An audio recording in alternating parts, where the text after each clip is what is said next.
ആ രാത്രി അയാൾക്ക് ശരിക്കും ഉറങ്ങാൻ കഴിഞ്ഞില്ല. കിടക്കയിൽ കിടന്നുകൊണ്ട് മേൽക്കുരയിലേക്ക് നോക്കി. ഘടികാരത്തിൻ്റെ സൂചികൾ മുന്നോട്ട് നീങ്ങിക്കൊണ്ടിരുന്നു. പക്ഷേ അയാളുടെ ജീവിതം മാത്രം എവിടെയോ നിശ്ചലമായി നടന്നിരുന്നു. മുറിയിൽ ആരും ഉണ്ടായിരുന്നില്ല. എന്നാൽ അയാൾ ഒറ്റയ്ക്കായിരുന്നില്ല. കാരണം അയാളോടൊപ്പം മറ്റൊരാൾ ഉണ്ടായിരുന്നു. കണ്ണുകൊണ്ട് കാണാൻ കഴിയാത്ത ഒരാൾ. പക്ഷേ ഓരോ മനുഷ്യൻ്റെയും ജീവിതം നിയന്ത്രിക്കുന്ന ഒരാൾ. അത് അയാളുടെ മനസ്സായിരുന്നു. നിനക്കിനി കഴിയില്ല, ആ ശബ്ദം പതുക്കെ പറഞ്ഞു. അയാൾ കണ്ണുകൾ അടച്ചു. പക്ഷേ ആ ശബ്ദം നിർത്തിയില്ല. നീ ഒരുപാട് വൈകിപ്പോയി.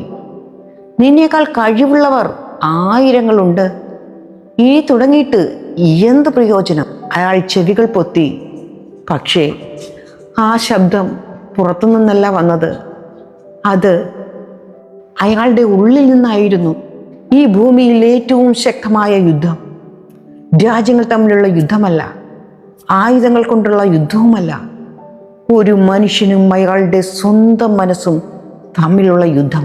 ആ യുദ്ധത്തിൽ തോറ്റ മനുഷ്യർ പുറത്തു നടക്കുന്നത് നിങ്ങൾ ദിവസം കാണുന്നവരാണ്. അവർ ചിരിക്കും, സംസാരിക്കും, ജോലിക്ക് പോകും.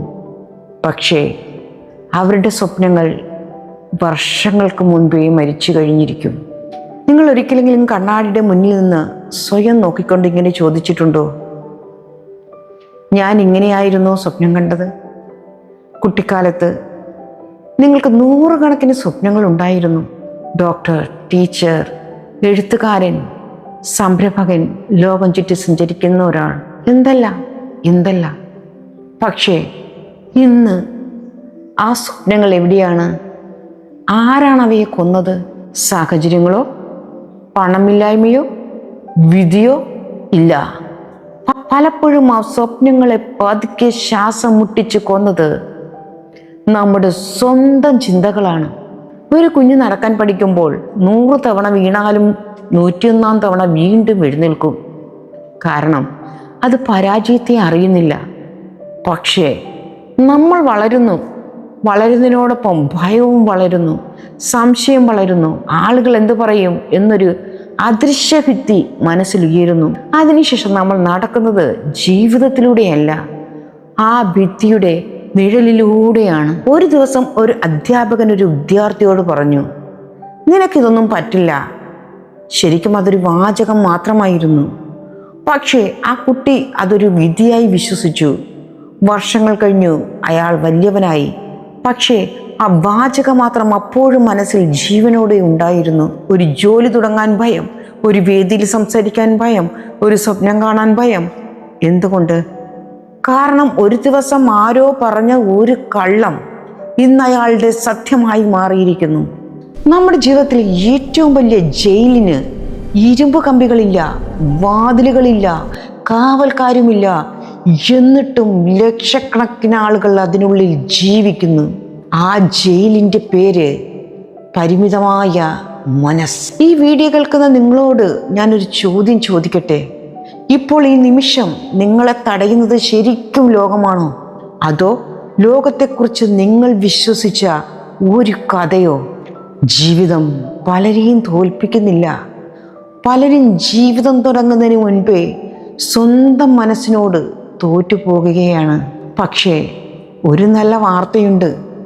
മനസ്സാണ് നിങ്ങളെ തടഞ്ഞതെങ്കിൽ അതേ മനസ്സിന് നിങ്ങളെ ഉയർത്താനും കഴിയും.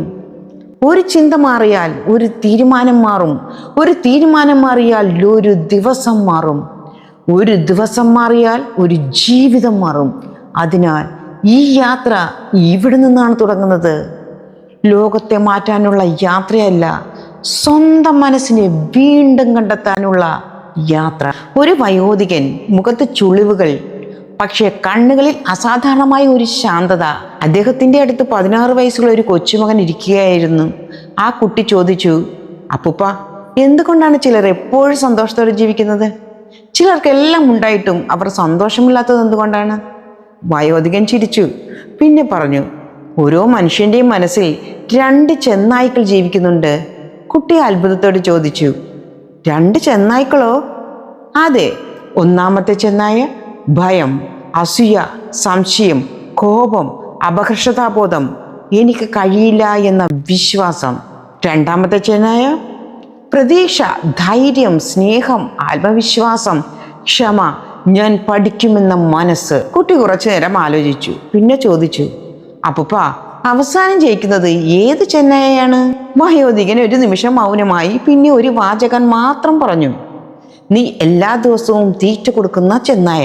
ആ കഥ ഒരു കഥ മാത്രമല്ല, അത് നമ്മുടെ ജീവിതമാണ്. രാവിലെ കണ്ണു തുറക്കുന്ന നിമിഷം മുതൽ രാത്രി ഉറങ്ങുന്നത് വരെ നമ്മൾ നമ്മുടെ മനസ്സിന് എന്താണ് കൊടുക്കുന്നത്? പ്രതീക്ഷയോ അല്ലെങ്കിൽ ഭയമോ? രാവിലെ എഴുന്നേറ്റ ഉടനെ ഫോൺ തുറക്കുന്നു. വാർത്തകൾ, വഴക്കുകൾ, അപകടങ്ങൾ, മറ്റുള്ളവരുടെ വിജയങ്ങൾ, സ്വന്തം ജീവിതമായി താരതമ്യം. അറിയാതെ തന്നെ നമ്മൾ ചെയ്യുന്നു. നമ്മൾ ആദ്യത്തെ ചെന്നായ്ക്ക് ഭക്ഷണം കൊടുക്കുകയാണ്. പിന്നെ അത്ഭുതപ്പെടുന്നു, എന്തുകൊണ്ടാണ് എനിക്ക് സമാധാനമില്ലാത്തത്? ശരിക്കും ഒരു കാര്യം ശ്രദ്ധിച്ചിട്ടുണ്ടോ? ഒരേ മഴ, ഒരേ കർഷകൻ, ഒരേ മഴ. ഒരു കർഷകൻ ആ മഴ കണ്ട് സന്തോഷിക്കുന്നു, മറ്റൊരാൾ അതേ മഴയെ ശപിക്കുന്നു. മഴ ഒന്നു തന്നെ, വ്യത്യാസം മഴയിലല്ല, അതിനെ കാണുന്ന മനസ്സിലാണ്. ജീവിതവും അങ്ങനെ തന്നെയാണ്. സംഭവങ്ങൾ നമ്മളെ നിർവചിക്കുന്നില്ല, ആ സംഭവങ്ങൾക്ക് നാം നൽകുന്ന അർത്ഥമാണ് നമ്മുടെ ഭാവിയെ നിർവചിക്കുന്നത്. ഒരു ജോലി നഷ്ടപ്പെട്ട മനുഷ്യൻ 2 വഴികളിലൂടെ പോകാം. ആദ്യ വഴി, എൻ്റെ ജീവിതം തീർന്നു. രണ്ടാമത്തെ വഴി, ഇത് പുതിയൊരു തുടക്കമായിരിക്കാം. സംഭവം ഒന്നാണ്, പക്ഷേ അത് രണ്ടും ജീവിതങ്ങൾ സൃഷ്ടിക്കുന്നു. ലോകത്തിലെ വിജയിച്ച ആളുകളെ നോക്കൂ. അവർക്ക് പ്രശ്നങ്ങളില്ലായിരുന്നോ? ഉണ്ടായിരുന്നു. ഭയമില്ലായിരുന്നോ? ഉണ്ടായിരുന്നു. പരാജയമില്ലായിരുന്നോ? ഉണ്ടായിരുന്നു. പിന്നെ എന്തുകൊണ്ടാണ് അവർ മുന്നോട്ട് പോയത്? കാരണം അവർ ഓരോ പരാജയത്തെയും ഒരു അവസാനമായി കണ്ടില്ല, ഒരു അധ്യാപകനായി കണ്ടു. ഒരാൾ നിങ്ങളെ വിമർശിച്ചു. നിങ്ങൾക്ക് 2 തിരഞ്ഞെടുപ്പുകളുണ്ട്. ഒന്ന്, ആ വിമർശനം മനസ്സിൽ സൂക്ഷിച്ച് സ്വന്തം മൂല്യം നഷ്ടപ്പെടുത്തുക. 2, അതിൽ സത്യമുണ്ടെങ്കിൽ പഠിക്കുക, ഇല്ലെങ്കിൽ പുഞ്ചിരിച്ച് മുന്നോട്ട് നടക്കുക. ജീവിതത്തിൻ്റെ ഗുണനിലവാരം പലപ്പോഴും നമ്മുടെ തീരുമാനങ്ങളുടെ ഗുണനിലവാരമാണ്. ഇപ്പോൾ ഒരു പേപ്പർ എടുത്ത് എഴുതൂ. നിങ്ങളെക്കുറിച്ച് നിങ്ങൾ ദിവസവും പറയുന്ന 5 വാചകങ്ങൾ. എനിക്ക് സമയമില്ല, എനിക്ക് പ്രായമായി, എനിക്ക് ഇംഗ്ലീഷ് അറിയില്ല, എനിക്ക് പണമില്ല, എനിക്ക് ഭാഗ്യമില്ല. ഇവയിൽ എത്ര എണ്ണം യഥാർത്ഥ സത്യമാണ്? എത്ര എണ്ണം വർഷങ്ങളായി നാം ആവർത്തിച്ച ഒരു കഥയാണ്? ഓർമ്മിക്കൂ, മനസ്സൊരു തോട്ടം പോലെയാണ്. നിങ്ങൾ പൂക്കൾ നട്ടില്ലെങ്കിൽ കളകൾ തനിയെ വളരും.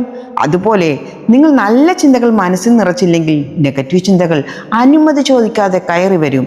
അതുകൊണ്ടാണ് നിങ്ങളുടെ ജീവിതത്തിലെ ഏറ്റവും പ്രധാനപ്പെട്ട ജോലി പണം സമ്പാദിക്കുന്നത് മാത്രമല്ല, സ്വന്തം മനസ്സിനെ സംരക്ഷിക്കുന്നതാണ്. കാരണം മനസ്സ് തോറ്റാൽ പുറത്തെ വിജയം പോലും സന്തോഷം തരില്ല. പക്ഷേ മനസ്സ് ജയിച്ചാൽ ചെറിയ വിജയങ്ങൾ പോലും ജീവിതത്തെ മനോഹരമാക്കും. ഒരു ദിവസം, ഒരു പക്ഷേ ഇന്നു മുതൽ 10 വർഷങ്ങൾക്ക് ശേഷം അല്ലെങ്കിൽ 20 വർഷങ്ങൾക്ക് ശേഷം നിങ്ങൾ കണ്ണാടിയുടെ മുന്നിൽ നിൽക്കും. മുഖത്ത് കുറച്ച് ചുളിവുകൾ വന്നിട്ടുണ്ടാവും, മുടിയിൽ നരയും കയറിയിട്ടുണ്ടാവും. പക്ഷേ ആ കണ്ണാടിയിൽ നിങ്ങൾ കാണുന്നത് മുഖം മാത്രമല്ല, ജീവിച്ച ജീവിതവുമായിരിക്കും. അപ്പോൾ ഒരു ചോദ്യം മാത്രം നിങ്ങളുടെ മനസ്സിൽ ഉയരും, എനിക്ക് ലഭിച്ച ഈ ജീവിതം ഞാൻ ശരിക്കും ജീവിച്ചോ? അന്ന് നിങ്ങൾക്ക് ഏറ്റവും കൂടുതൽ വേദന നൽകുന്നത് നിങ്ങൾ ചെയ്ത തെറ്റുകളായിരിക്കില്ല, നിങ്ങൾ ചെയ്യാതെ വിട്ട കാര്യങ്ങളായിരിക്കും. പാടാൻ ആഗ്രഹിച്ചിട്ടും പാടാതെ പോയ ദിവസങ്ങൾ, സ്നേഹിക്കാൻ ആഗ്രഹിച്ചിട്ടും പറയാതെ പോയ വാക്കുകൾ, ഒരു സ്വപ്നം ആരംഭിക്കണമെന്ന് വിചാരിച്ചിട്ടും നാളെ തുടങ്ങാമെന്ന് മാറ്റിവെച്ച വർഷങ്ങൾ. ജീവിതം ഒരു ബാങ്ക് അക്കൗണ്ട് പോലെയാണ്. എല്ലാ ദിവസവും അത് നിങ്ങൾക്ക് 86,400 സെക്കൻഡുകൾ നൽകുന്നു. രാത്രിയാകുമ്പോൾ ഉപയോഗിക്കാത്ത സമയമെല്ലാം നഷ്ടമാകും. അത് തിരികെ ലഭിക്കുകയുമില്ല. നാളെ പുതിയ 86,400 സെക്കൻഡുകൾ കിട്ടും. പക്ഷേ ഇന്നത്തെ ദിവസം ഒരിക്കലും തിരികെ ലഭിക്കില്ല. അതുകൊണ്ടാണ് ജീവിതത്തിൻ്റെ ഏറ്റവും വിലപിടിപ്പുള്ള സമ്പത്ത് പണമല്ല, സമയമാണ്. പലരും പറയും, എനിക്ക് ആത്മവിശ്വാസം വന്നാൽ ഞാൻ തുടങ്ങാം. അല്ല, അതാണ് ഏറ്റവും വലിയ തെറ്റിദ്ധാരണ. നിങ്ങൾ തുടങ്ങുമ്പോഴാണ് ആത്മവിശ്വാസം വരുന്നത്. ഒരു വിത്ത് ആദ്യം മരമാകുന്നില്ല, ആദ്യം അത് മണ്ണിനടിയിൽ അദൃശ്യമായി വളരുന്നു. ആരും കാണുന്നില്ല, ആരും കൈയടിക്കുന്നില്ല. പക്ഷേ അതിൻ്റെ വേരുകൾ ശക്തമാകുന്നു. നിങ്ങളുടെ ജീവിതവും അങ്ങനെ തന്നെയാണ്. ഇന്ന് നിങ്ങൾ ചെയ്യുന്ന ചെറിയ മാറ്റങ്ങൾ ആരും ശ്രദ്ധിക്കില്ല. പക്ഷെ ഒരു ദിവസം ലോകം ഫലം മാത്രം കാണും. ഇനി മുതൽ രാവിലെ എഴുന്നേൽക്കുമ്പോൾ ഒരു ചോദ്യം മാത്രം സ്വയം ചോദിക്കുക: ഇന്നലത്തേക്കാൾ 1% ഞാൻ മെച്ചപ്പെടുമോ? 1%, അതിൽ കൂടുതൽ വേണ്ട. ഒരു പുസ്തകത്തിൻ്റെ 2 പേജ്, 5 മിനിറ്റ് ധ്യാനം, 10 മിനിറ്റ് നടക്കുക, ഒരു നല്ല ചിന്ത, ഒരു നല്ല പ്രവൃത്തി. ചെറുതാണെന്ന് തോന്നാം, പക്ഷേ വലിയ പർവ്വതങ്ങൾ പോലും ചെറിയ കല്ലുകൾ കൊണ്ടാണ് നിർമ്മിച്ചിരിക്കുന്നത്. ഇന്ന് ഈ വീഡിയോ അവസാനിക്കുമ്പോൾ ഞാൻ നിങ്ങളോടൊരു വാഗ്ദാനം ചോദിക്കുകയാണ്. എന്നോടല്ല, സ്വന്തം മനസ്സിനോട്. ഇനി മുതൽ എനിക്ക് കഴിയില്ല എന്ന് പറയുന്നതിന് മുമ്പ് ഒരു പ്രാവശ്യം കൂടി ശ്രമിക്കുമെന്നും, വൈകിപ്പോയി എന്ന് ചിന്തിക്കുന്നതിന് മുമ്പ് ഇന്ന് തന്നെ ഒരു ചെറിയ ചുവട് വയ്ക്കുമെന്ന്. ആളുകൾ എന്ത് പറയുമെന്ന ഭയത്തിന് പകരം എൻ്റെ ജീവിതം എന്ത് പറയുമെന്ന് ചിന്തിക്കുമെന്ന്. കാരണം നിങ്ങളുടെ ജീവിതത്തിൻ്റെ അവസാന നിമിഷം നിങ്ങളുടെ അരികിൽ നിൽക്കുന്നത് ആളുകളുടെ അഭിപ്രായമല്ല, നിങ്ങളുടെ തീരുമാനങ്ങളാണ്. ഓർമ്മിക്കൂ, ലോകം നിങ്ങളെ ഓർക്കുന്നത് നിങ്ങൾ എത്ര ഭയപ്പെട്ടു എന്നതുകൊണ്ടല്ല, നിങ്ങൾ എത്ര ധൈര്യത്തോടെ ജീവിച്ചു എന്നതുകൊണ്ടാണ്. ലോകം നിങ്ങളെ വിലയിരുത്തുന്നത് നിങ്ങൾ എത്ര സ്വപ്നങ്ങൾ കണ്ടു എന്നതുകൊണ്ടല്ല, ആ സ്വപ്നങ്ങൾക്ക് വേണ്ടി നിങ്ങൾ എത്ര ചുവടുകൾ വെച്ചു എന്നതുകൊണ്ടാണ്. ഇന്ന് ഈ നിമിഷം നിങ്ങളുടെ ജീവിതത്തിന് ഒരു പുതിയ അധ്യായം തുടങ്ങാം. അതിന് വലിയ അത്ഭുതങ്ങളൊന്നും വേണ്ട, ഒരു ചെറിയ തീരുമാനം മതി. ഇനി ഞാൻ എൻ്റെ മനസ്സിൻ്റെ തടവുകാരനല്ല, അതിൻ്റെ നായകനാകും. ഈ വീഡിയോ കേൾക്കുമ്പോൾ നിങ്ങളുടെ ഉള്ളിൽ എന്തെങ്കിലും മാറിയെന്ന് നിങ്ങൾക്ക് തോന്നുന്നുണ്ടെങ്കിൽ അത് ഈ വീഡിയോയുടെ വിജയമല്ല, അത് നിങ്ങളുടെ പുതിയ ജീവിതത്തിൻ്റെ തുടക്കമാണ്. ഇന്ന് രാത്രി ഉറങ്ങുന്നതിന് മുൻപ് കണ്ണാടിയുടെ മുന്നിൽ വന്ന് നിൽക്കൂ, സ്വന്തം കണ്ണുകളിലേക്ക് നോക്കൂ, പതിയെ ഒരു വാചകം പറയൂ: ഞാൻ ഇന്നലെ ഉണ്ടായിരുന്ന മനുഷ്യനല്ല, നാളെ ആകാൻ പോകുന്ന മനുഷ്യൻ്റെ തുടക്കമാണ് ഞാൻ. ആ വാചകം നിങ്ങളുടെ ജീവിതം മാറ്റുന്ന ആദ്യ ചുവടായിരിക്കാം. നന്ദി. ഇത് മൈൻഡ് സെറ്റ് മലയാളം. വീണ്ടും കാണാം, മറ്റൊരു വീഡിയോയുമായി, അല്ല മറ്റൊരു ചിന്തയുമായി.